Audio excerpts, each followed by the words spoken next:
Chapter 5. I was on my way out the door for work the next morning when my PCD rang. I blindly pulled it out of my bag and answered without bothering to check the screen. Hello. I started down the stairs. Nickie, I didn't wake you, did I? Alexis asked, on the other end of the line. No. Actually, I'm on my way out. I'm headed into work. Good. I didn't want to wake you, but I wanted to let you know. Hank talked to Lauren a couple of days ago. He told her that you thought you could shift her if she wanted to try. She gave him her decision last night. And I was glad to hear from her, but I continued out to the parking lot while we spoke, otherwise I'd be late. She's decided not to try. Alexis said matter-of-factly.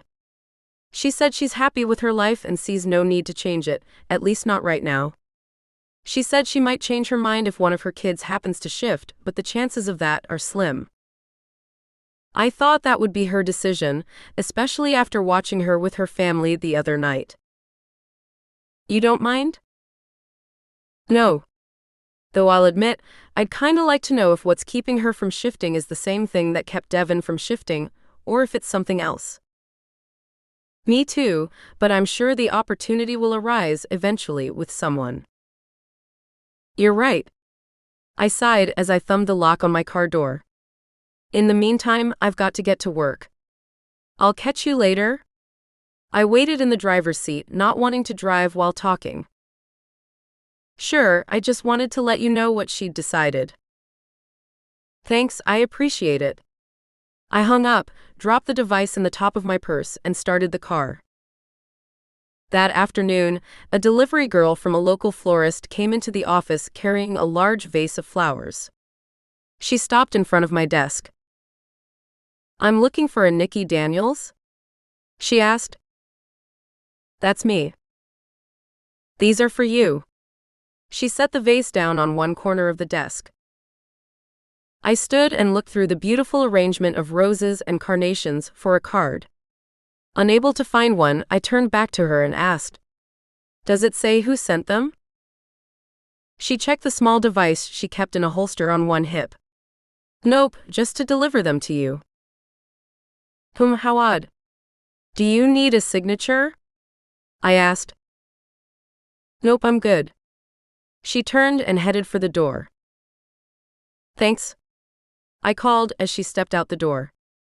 I looked through the explosion of colorful blooms again, but there was no card to be found. I sat back down in my chair, confused. Who would spend the kind of money it costs to have flowers delivered without including a card or a note? I reached for my PCD and quickly dialed Devon's number. He picked up after a couple of rings. Hey babe. What's up? You didn't have anything delivered to my office today, did you? No. Why? He sounded curious. Because I just got a big vase full of flowers and there's no card. That's strange. Do you have any idea who they could be from? You were my only guess. Since it wasn't you, I have no clue. Have you received anything else? Notes, cards, candy, anything? I thought for a second before replying. Not that I can think of, and it's uncommon enough, I'd like to think I'd remember. Then it's probably nothing. Someone who you helped out in some way, sending an anonymous thank you. You really think so? I do. So enjoy them. If you say so.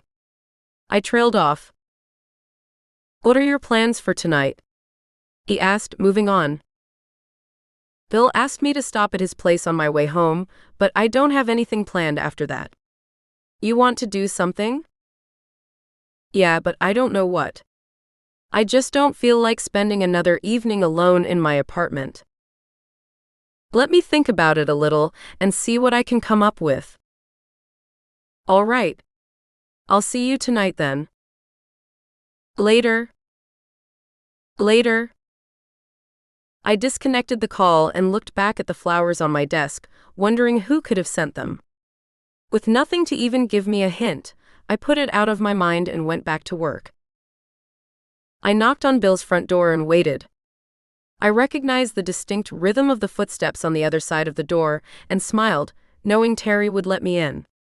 The door swung inward and I looked up at him, knowing he was friendly despite his large size. Terry was nearly twice my age, but other than his graying hair, he didn't look it. He worked out often and it showed. "Nickie, come on in. The Aniquitos is on a call, but he'll be right with you." He closed the door behind me. "No problem, Terry. I know I'm a few minutes early." He smiled back and laughed softly. "At least you're not late, that makes him really cranky." "It does me too, so I don't do it to others. Especially those I respect. Which leads them to respect you in return." "Exactly." I gave him a wide smile. "How have you been doing?" "No complaints." We started moving slowly down the hall as we talked, giving Bill time to finish his call before we got to him. Not that complaining would do any good. Too true. Complaining does no one any good and wastes time and energy to boot. "How are things going with you?" he asked, genuinely interested. "Good. I'm adjusting pretty well, I think. I'm seeing someone now. That was a bit of a surprise." "Why such a surprise?" "No one told me anything about mating until I shifted Devon, and he told me we are potential mates. I'm not complaining, and I don't disagree with him about it, but the whole concept was a bit of a shock." He chuckled. "I guess it would be, under the circumstances. I'm only surprised someone hadn't explained the mating thing to you before that." I grinned in return. "Well, I have to admit, we've been kind of busy working on learning to control my talents. Anyway, it's working out. Devon and I are doing good so far." "That's good to hear. If that changes, you just let me know, girl, and I'll help you take care of things." He patted me on the back like a daughter. "Thanks for the offer, but I don't think I'll need it. I don't think Devon would ever do anything that I couldn't handle on my own, or at least that I would need to call in the enforcers for. And I'm not saying he would, and I'm not making the offer as an enforcer. Just keep it in mind." "I will. Thanks." I was starting to think of Terry like a member of the family. I don't think my dad even knew Terry, but he was very close with Bill, and he treated me much like Bill did. It felt natural. We were almost to the door to Bill's office when Bill himself appeared in the doorway. "There you are. I heard you come in and was just coming to get you.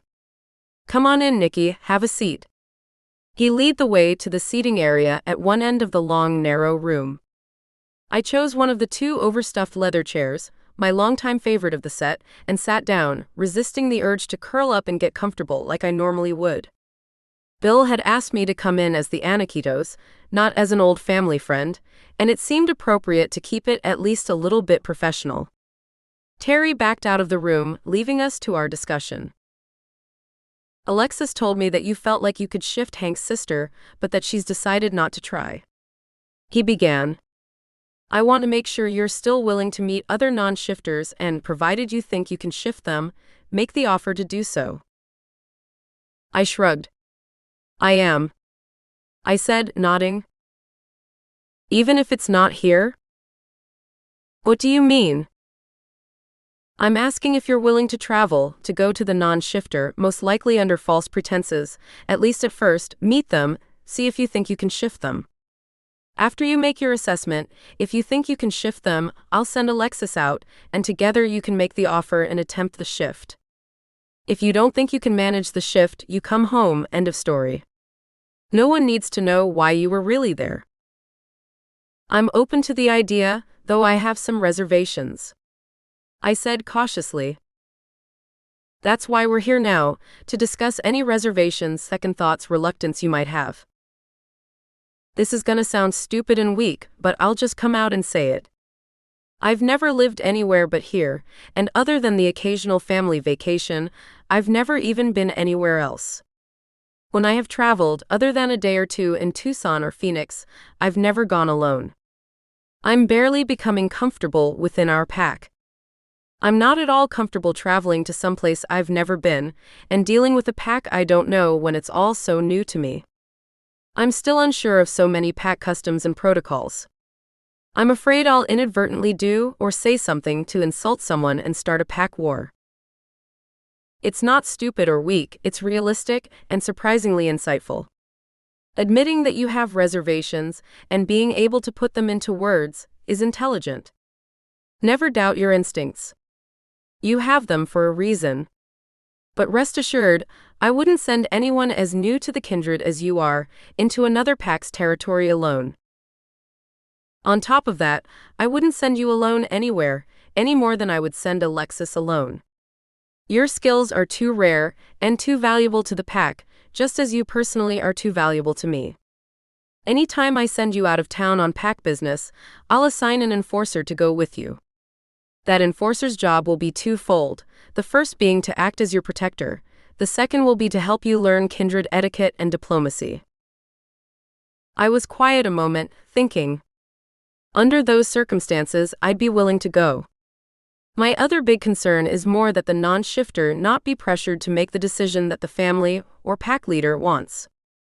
You know that I believe it's a decision that's entirely up to the non-shifter involved. I'm not yet certain how we'll deal with that one, but I feel the same way. I understand why Hank's sister chose not to try to shift. It may not have been what I would choose, or what their parents would have chosen, but it was her decision to make, and she decided what was right for her. I intend to do everything I can to see that any non-shifter we make the offer to shift to gets to make the decision for themselves. Thank you. Any other concerns? One, but it's only tangentially related. I'm not sure if you're aware that Devon and I are potential mates. I wasn't aware of this. He looked thoughtful. We realized it after I shifted him the first time. I was drawn to him before, but I'd never heard of mating, so I dismissed it as normal attraction. After he shifted and realized what it was, he explained it to me some, and I've gotten more information from Alexis. We've been seeing each other since. Neither of us is ready to make a big commitment right now, but we're not willing to let it go either. Bill nodded, considering. That's going to complicate things. He said slowly, thinking. He's not going to be happy if I send another male with you, and I don't have any female enforcers right now. I'll figure out how to handle that before it becomes an issue. I can't think of anything else that concerns me, at least not offhand. If you come up with anything else, let me know. I'm not ready to send you anywhere yet. I don't even know where I'm going to need to send you. Oh, something occurred to me. If these trips are going to be more than a couple of days, weekend trips basically, I'm going to need a couple of weeks' notice so I can get the time off work. That shouldn't be a problem. I don't foresee this being something that will ever need to be done on an emergency basis. If it ever does, we'll work something out. All right. Have you heard anything more from Brandon? Bill asked, shifting subjects. Not since I got rid of him the last time. How did you do that? If you don't mind my asking. I told him that if I saw him again, I'd call the cops.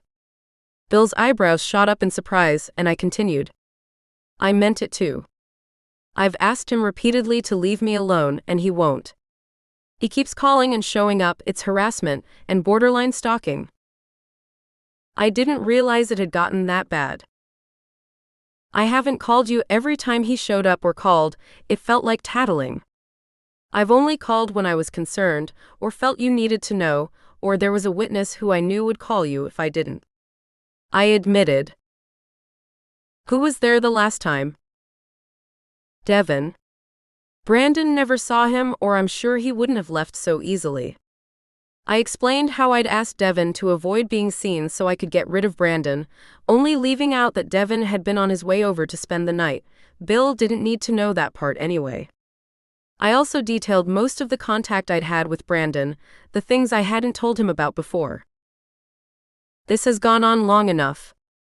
Bill was unhappy at learning how much Brandon had been bothering me. I'm going to have to do something. I haven't wanted it to look like I'm running to you to fix my problems. It's part of why I haven't told you all of it before this. I understand, except this has gone beyond that. He's not just harassing you, he's also defying me in order to do it. I'm not sure what I'm going to do yet, but I have to do something. I'm sorry. I didn't know what else to say.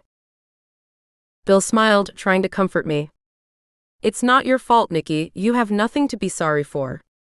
It's just another of the many responsibilities of being the Anikitos. And another reason I have no desire for your job. Bill changed the subject again. What are your plans for this evening? I'm not really sure. Devon asked this afternoon if I wanted to do something with him, but I don't know what he's got planned. Bill nodded. That's good. If you didn't have plans, I would invite you to dinner. I'd love to stay, but honestly, I'd rather go see what Devon's got in mind. Bill laughed. I don't blame you. You've answered all my questions and given me a couple of things to consider as well. Why don't you go see what that young man of yours has planned for you? I hugged Bill goodbye and went home. Devon kissed me gently, keeping his mouth soft and slow against mine. When he broke the kiss, he pulled me up against him on the sofa. So, how did your meeting with the Anikitos go?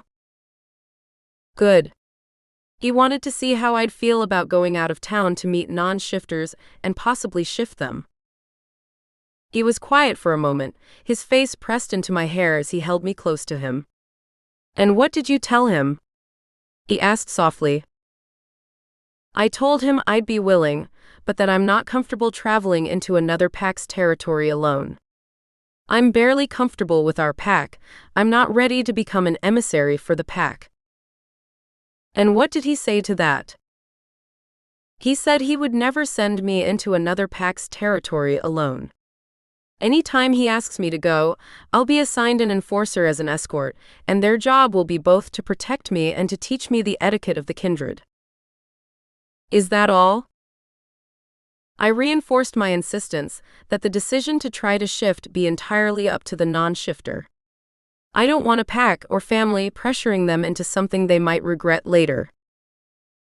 He nodded, understanding my principle, having been there once himself.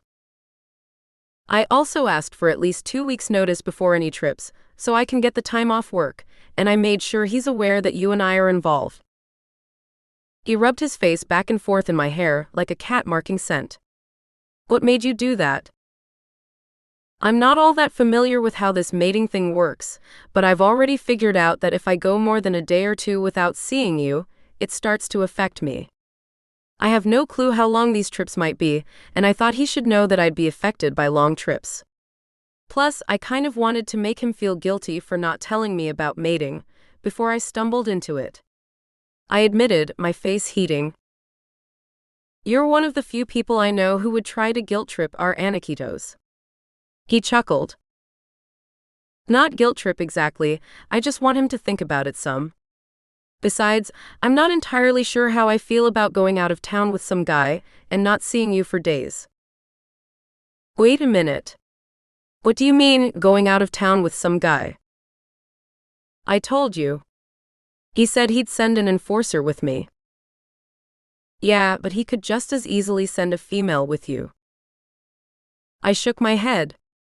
He said the pack doesn't currently have any female enforcers. I felt his body tense as he held me against him, and I suspected I'd just said the wrong thing. And what did he say when you told him how you felt? I didn't, not exactly. After I told him that we're involved and that we're potential mates, he said he'd work it out. Then we'll worry about it later. Besides, you can't do it alone. Alexis will have go with you. Actually, from what he told me, I'll be going alone, aside from my enforcer at first. Alexis will only go if, after I've met the non-shifter, I think we can shift them. He held me against him quietly for a few minutes before changing the subject. What do you want to do with the rest of our evening? I thought we might put it to good use. I ran my hands lightly over his chest as I rose to my knees in front of him, my eyes shifting to the bedroom door in blatant invitation. That is, if the trauma and talk haven't ruined the mood. I think I can rise to the occasion. He wrapped his arms around me and pulled me up to meet his kiss.